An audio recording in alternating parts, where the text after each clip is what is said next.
নমস্কার। সেপ্টেম্বর মাসে কোন কোন রাশির কি কি হতে চলেছে বলবো। কোন রাশির কেমন যাবে কি যাবে সেটা কিন্তু বলবো। তো দেরি না করে বলা শুরু করছি। রাশির প্রথম রাশি হলো মেষ রাশি। মেষ রাশির কিন্তু সেপ্টেম্বর মাসের প্রথম দিকটা একটু চাপের মধ্যেই যেতে চলেছে, কিন্তু পরবর্তীকালে অর্থাৎ 20 তারিখের পর থেকে বৃহস্পতির কিছুটা গোচর সিংহ রাশির দিকে করার ফলে তাদের কিন্তু অনেকটা চাপ মুক্ত থাকবে। শনি মহারাজ বসে আছেন দ্বাদশে, সাড়ে সাতি প্রভাব কিছুটা থাকলেও কিছুটা যোগাযোগ বৃদ্ধি পাবে সেপ্টেম্বর মাসের শেষের দিকে। কিন্তু প্রথম দিকটা মঙ্গলের জন্য এবং বৃহস্পতির জন্য, রবির জন্য কিন্তু কিছুটা চাপের মধ্যে কিন্তু যেতে চলেছে মেষ রাশি, কারণ রবি কিন্তু কেতুযুক্ত হয়ে চলছে। দ্বিতীয় রাশিটি হলো বৃষ রাশি। বৃষ রাশির কিন্তু কেমন যেতে চলেছে, একাদশে শনি অবশ্যই ভালো ফলাফল দেবে। এরপরে রবি ট্রানজিট করেছে কিন্তু অবশ্যই সিংহ রাশির ঘরে, ফলে সেই ক্ষেত্রেও কিন্তু একটা ভালো ফলাফল কিন্তু দিতে চলেছে। কেতু চতুর্থে বসে আছে, খুব ভালো ফলাফল দেবে।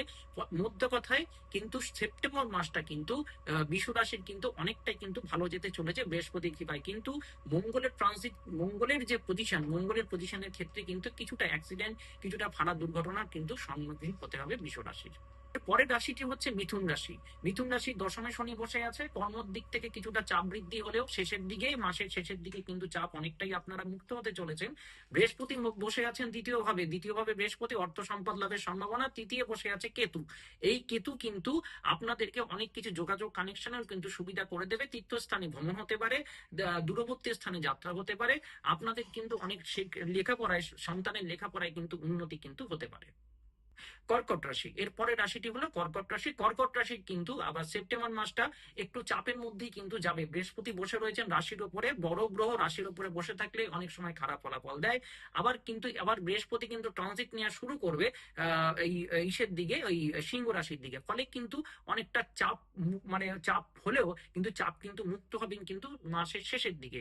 কেতু মহারাজ দ্বিতীয় বসে রয়েছেন, পারিবারিক ঝামেলা অশান্তি বৃদ্ধি পেতে চলেছে, স্বামী স্ত্রীর মধ্যে ঝামেলা বৃদ্ধি পাবে।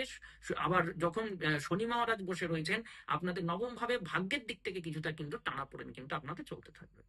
পরবর্তী রাশিটি হলো সিংহ রাশি। সিংহ রাশির কিন্তু কেতু মহারাজ বসে রয়েছেন কিন্তু রাশির ওপরে দ্বাদশে বৃহস্পতি। বিদেশ যাত্রা হতে পারে, বৈদেশিক কোনো যোগাযোগ বা বৈদেশিক কোনো লাভ কিন্তু হতে পারে।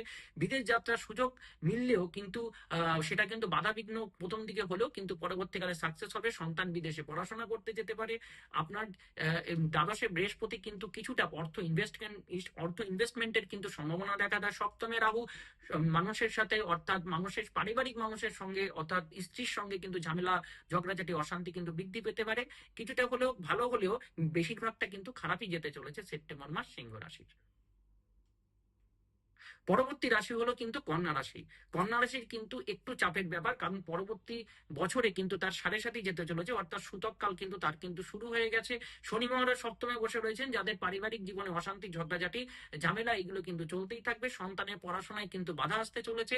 বৃহস্পতি যেহেতু একাদশে বসে রয়েছেন, সেই কিছুটা ভালো ফলাফল দিলেও অর্থ লাভের দিক থেকেও বাধা বিঘ্ন ফেস করতে হবে সেপ্টেম্বর মাস। এবং রবির যেহেতু দ্বাদশে ট্রানজিট করছে, এই দ্বাদশে ট্রানজিট করার ফলে বৈদেশিক সূত্রে বা বৈদেশিক দিক থেকে কিন্তু তার কোনো রকম মানি বা অর্থ প্রাপ্তি হতে পারে।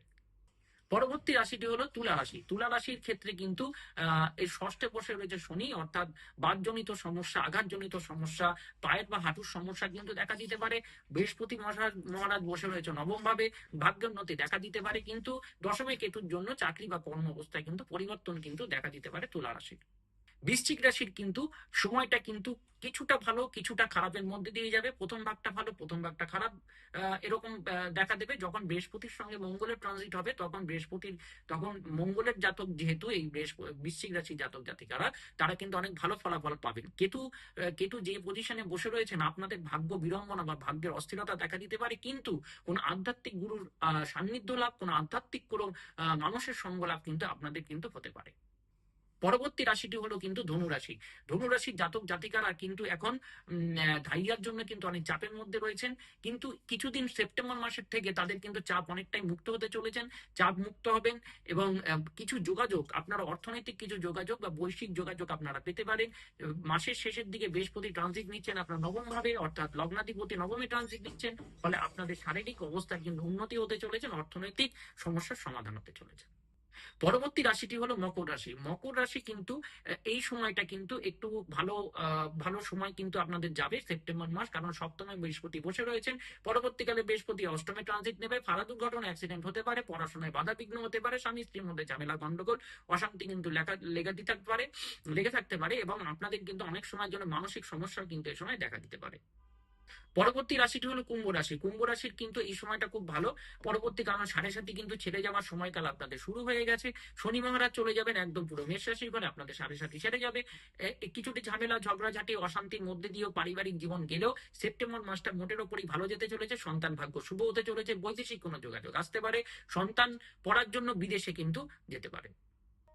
পরবর্তী রাশিটা হলো মীন রাশি। মীন রাশি কিন্তু একটা চাপের মধ্যে যাবে, কারণ বৃহস্পতি কিন্তু বক্রী হয়ে রয়েছে মীন রাশির ওপরে।